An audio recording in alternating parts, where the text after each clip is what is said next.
হিজলগড় গ্রামের একদম শেষ প্রান্তে একটা ছোট্ট কুঁড়ে ঘরে এক থুরথুরে বুড়ি বাস করত। তার চুলগুলো ছিল যেমনি ঝাঁকড়া তেমনি সাদা। বুড়ির গালে নেই কোনো মাংস, চোখ দুটো কোটরের ভিতরে এমনি ঢুকে গিয়েছে যে তাদের খুঁজেই পাওয়া যায় না। বুড়ির শরীরে মাংস বলতে কিছুই নেই, যেন হাড়ের উপর চামড়া জড়িয়ে আছে। পাগুলো এমন সরু যে দাঁড়ালে পরে তা ডিগডিগ করে কাঁপে, আর কোমরটাও গিয়েছে বেঁকে। তাই বুড়ি একটা ছোট্ট লাঠিতে ভর দিয়ে গুড়গুড় করে চলে। বুড়ির এমন রূপ দেখে গ্রামবাসীরা তাকে খুব ভয় পেত। সবাই বলতো যে সে আসলে নাকি একটা ডাইনি, কিন্তু এখানে মানুষের রূপ ধরে আছে সে। তাই কেউই বুড়ির ধারে কাছেও ঘেঁষত না। ওই দেখ, ডাইনি বুড়িটা আসছে, পালা পালা পালা। এই গাছের পেছনে লুকিয়ে পড় তাড়াতাড়ি। বুড়ির গায়ের রং দেখ, ঠিক যেন দাঁড় কাক। এসব বলিস না, শুনতে পেলে ওই বুড়ি জাদু মন্ত্র করে আমাদেরকেই দাঁড়কাক বানিয়ে দেবে। আমার দাদু বলেছিল ওর নাকি 100 বছর বয়স। আমার ঠাকমা তো বলেছিল ওর বয়স 600 বছর। আরে খুড়োর কাছে শুনেছি ওটার নাকি মরণ নেই, তাই ও 4 যুগ ধরে বেঁচে আছে। আরে 4 যুগ ধরে কেউ কি বেঁচে থাকতে পারে?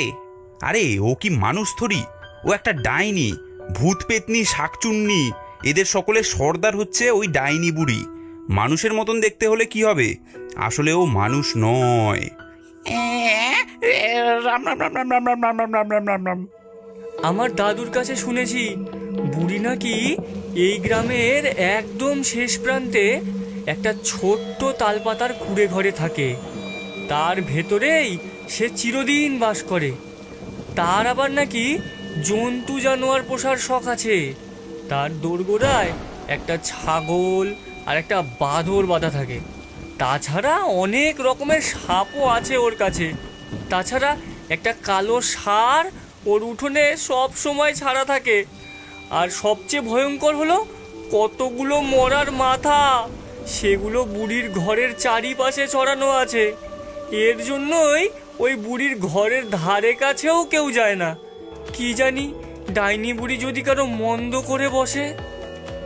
এ কথা ঠিকই, বুড়ির এমন কাণ্ড কারখানার জন্য বুড়িকে কেউ মানুষ বলেই মনে করতো না। গ্রামবাসীরা তার কুঁড়েঘর থেকে দূরেই থাকত। কিন্তু মল্লিক বাড়ির ছেলে বলাইয়ের মনে এক কৌতূহল জন্মালো। আচ্ছা, বুড়িটা খায় কি? ওর পেট চলে কেমন করে? ওই বুড়ি ভিক্ষে শিক্ষেও করে না যে তাই দিয়ে ও নিজেও খাবে আর ওর জীবজন্তুগুলোকেও খাওয়াবে। তবে ও চালায় কি করে? বুড়িটা নিশ্চয়ই জক। ওর ঘরে অনেক টাকা পোতা আছে। টাকাগুলো চুরি করতে পারলেই ওর দুঃখ ঘুচবে আর ও মুক্তিও পেয়ে যাবে। আমরা থাকতে ওই বুড়ির এত কষ্ট হবে কেন? শোন, আমরা ওর টাকাগুলো সব চুরি করে আনবো, আর তার ফলেই ওই জক হয়ে থাকা বুড়ি মুক্তি পাবে, বুঝলি? বলাইয়ের এমন প্রস্তাবে সবাই ভয়ে কেঁপে উঠল।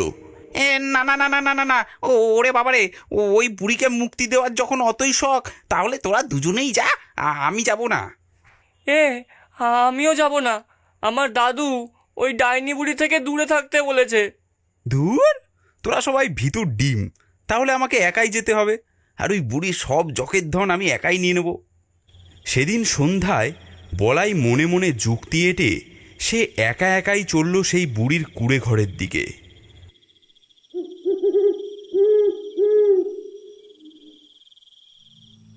বুড়ির কুঁড়ের সামনে একটা মস্ত বড় কাঁঠাল গাছ। সন্ধ্যার অন্ধকারে চুপি চুপি গিয়ে সে সেই কাঁঠাল গাছটায় উঠে পড়ল। তারপর তার ঘন পাতার ভিতরে সে লুকিয়ে বসে রইল। সে দেখতে লাগলো বুড়িটা কি করে আর কখনই বা সে ঘুমোয়। তারপর সুযোগ বুঝেই সে চুপি চুপি গাছ থেকে নেমে বুড়ির কুঁড়েতে ঢুকবে আর তারপর তার জখের ধন চুরি করবে। এদিকে রাত ক্রমেই বাড়তে লাগলো, অন্ধকারও বাড়তে লাগলো সেই সঙ্গে সঙ্গে। ক্রমে রাত দুপুর এসে গেল, কিন্তু বুড়ি আর ঘুমোয় না। একটা কেরোসিনের টেমি জেলে সে কেবলই খুটখাট করছে এটা নাড়ছে ওটা নাড়ছে, ছাগলের গায়ে হাত বুলোচ্ছে, ষাটটাকে কি যেন খেতে দিচ্ছে। এইরকম কত কি যে সে করছে সারা রাত। বুড়ি শোয়ও না ঘুমায়ও না। পলাই ভারী বিরক্ত হয়ে উঠল। ভাবল, দূর ছাই, গাছ থেকে নেমে মারি বুড়ির মাথায় এক লাঠি। বুড়ি মরলে কার কি ক্ষতি, বরং ডাইনি বুড়ি মরলেই গ্রামের মঙ্গল। এই রকম নানা কথা সে ভাবছে। এমন সময় সে দেখল যে ডাইনি বুড়ি তার কুড়ের সামনে একটা উনুনে আগুন দিচ্ছে। সে ভাবল, এই তো এইবার বুড়িটা রেঁধে খাবে আর খাওয়া দাওয়ার পরই শুতে যাবে। সে তাই গাছের ডালে বসে চুপ করে অপেক্ষা করতে লাগলো। এদিকে বুড়ি একটা উনুন জেলে একটা তেলের কড়া এনে তাইতে চাপালো। তারপর বিড়বিড় করে বকতে বকতে নানা রকম বিদঘুটে জিনিস সেই তেলে ছেড়ে ভাজতে লাগলো।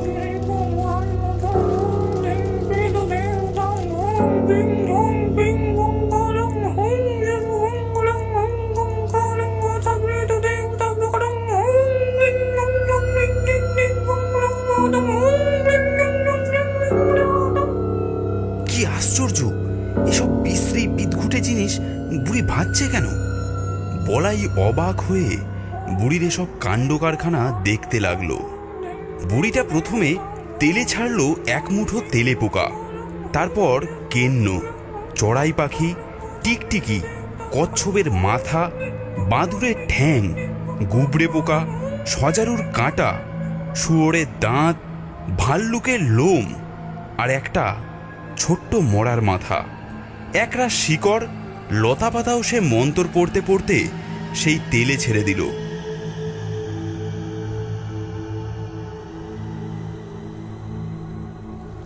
তারপর এক ঘটি কিসের দুধ এনে যেই সে তেলে ছাড়লো, সেই সঙ্গে সঙ্গে তেলটা দপ করে জ্বলে উঠল। অমনি বুড়ি তাড়াতাড়ি সেই তেলের কড়াটা সেইখানেই উবুড় করে দিল। সঙ্গে সঙ্গে সে কি ধোঁয়ার সৃষ্টি! সেইখানটার মাটি থেকে কেবলই ধোঁয়া বেরোতে লাগলো, আর সেই ধোঁয়া জমে হতে লাগলো এক একটা প্রেত মূর্তি। দেখতে দেখতে প্রায় 10-12টা কঙ্কাল মূর্তি বুড়িকে ঘিরে হিলিবিলি করতে শুরু করলো।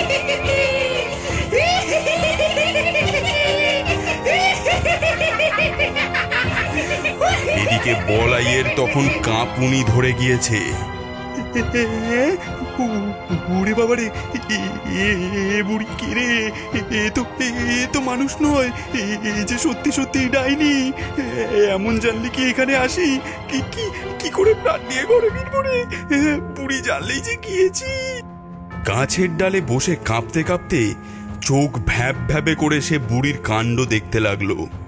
ভূতগুলো জমা হতেই বুড়ি তাদের দিকে চেয়ে বলল,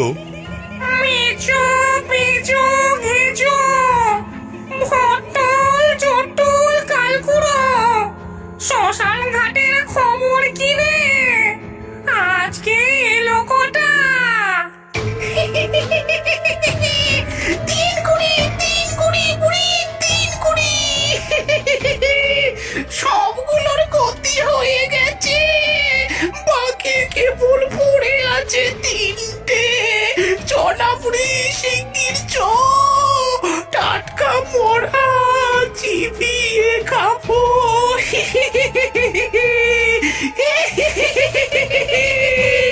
বলেই তারা আবার নাচতে লাগলো।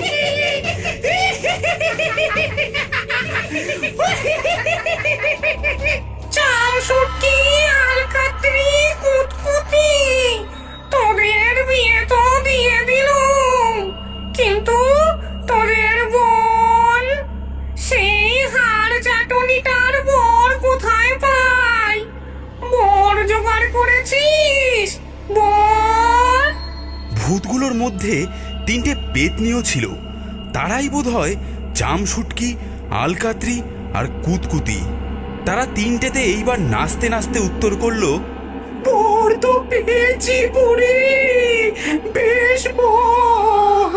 ওই কাঁঠাল গাছে এসে বসে রয়েছে তোর মাথা ভাঙবে বলে। দিদি বুড়ি, দিনা দিনা দিনা বুড়ি, ওইটাকেই দে হাড় চাটুনি খেয়ে। আহা দিব্যি বর বিষভূত। বলেই তারা কাঁঠাল গাছের দিকে হাত বাড়িয়ে দেখাতে দেখাতে নাচতে লাগলো। বলাই এসব শুনে বেজায় ভয় পেয়ে গেছে। সে ভাবলো, এই যা, তবে তো সবই জেনেছে, এইবার তাহলে গিয়েছে। ওরে বাবা রে! ভয়ে ঠক ঠক করে কাঁপতে কাঁপতে সে গাছ থেকে নেমে পালাবার চেষ্টা করলো। ঠিক সেই সময় বুড়ি বলল, মল্লিকের পোলা, গায়ের রং ধোলা, মিলবে ভালো রে, মিলবে ভালো। জটুল, যা, তাড়াতাড়ি যা, ফিরে না যায়, পথ আটকা। আর চাটুনির আজকে বিয়ে, মটকিয়ে ঘর আসবি নিয়ে। অমনি সঙ্গে সঙ্গে ভূতের পাল সেই কাঁঠাল গাছটাকে ঘিরে ফেললো।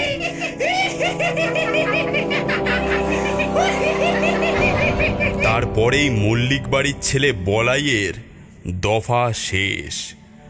গ্রামের লোকেরা পরের দিন সেই জঙ্গলের ধারে তার মরা দেহটা খুঁজে বার করলো। তখন শিয়ালে তার অর্ধেকটা খেয়ে নিয়েছে।